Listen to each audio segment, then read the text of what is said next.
So I'm going to talk about 10 false gods that people worship. 10 false gods that people worship. My lead team told me that we've been having parking problems, so I'm trying to fix that. We're already working on ways to fix that. But I figured this will clear up some parking spaces here at the Mesa campus. 10 false gods that people worship. The first one would be gods of other religions. Other religions. You know, you'll hear people in the world today say, well, you know, you believe this and they believe that, and who are you to say you're right and they're wrong? There are many gods, and people will say, and there are many ways to God. Islam, Buddhism, Hinduism, they're all just worshiping the same God, and in the end, they'll work out at the same place. They'll end up at the same place, and it'll be okay. It doesn't really matter. It's no need to get all mean about, you know, who's right and who's wrong. But gods of other religions are false gods. Allah is a false god. Buddha is a false god. All of the Hindu gods are false gods. And all false gods and all their followers are going to end up on an eternal cruise to the lake of fire. The Hebrews, the Jewish people, they would teach their kids what in Hebrew is called the Shema, which is a direct quote from Deuteronomy 6:4, which says, "Hear, O Israel, the Lord is our God. The Lord is one. There is no other God like him." And most of us, we would say, like, okay, yeah, so far this sermon's pretty easy. Let's go. What's the next thing? Okay, here's the next false god people worship. Government. It looks different for different people depending on their political persuasion, but government can be a god.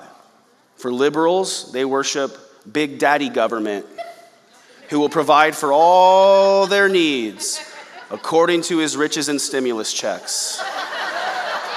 And their attitude is, you know, government is here to take care of me, government is here to protect me, government is here to bless me. And if government tells me to jump, my only question is, how high? Thank you, sir, may I have another? Then it looks different for conservatives. For conservatives in the modern era, we tend to worship charismatic political leaders. And we tell ourselves, any day now, they're going to part the clouds, they're going to ride in on a white horse, and they're going to save us from evil. You know, there's Christians, they don't ever read the Bible, but they got a pocket constitution everywhere they go. I'm committing career suicide up here right now. But again, it's true. God established government to be a blessing to us, but government makes a poor God. The third thing is there are counterfeit gods. People worship the false god, counterfeit. And what I mean by this is people will use the same terminology that we use from the Bible, but be talking about a very different God. The first version I think of is there are people they identify as Christians, but they don't worship the God of the Bible, they worship the Burger King God. If you grew up in the 80s and 90s, you remember Burger King's jingle, "You can have it your way"? That was revolutionary at the time. You could tell them, hold the pickles, hold the lettuce, because they said special orders don't upset us. All we ask is that you let us have it your way, serve it your way. And so people would show up, you know, like, I want this, I want this. They could customize their burger, and that's the way a lot of people, they do their faith. They have a faith in God, but it's like a customized God. I'll have one God, please. Hold the judgment, hold the sin, talk, hold your sexual ethic, hold all the hell stuff. I'll take extra grace and extra love. Thank you very much.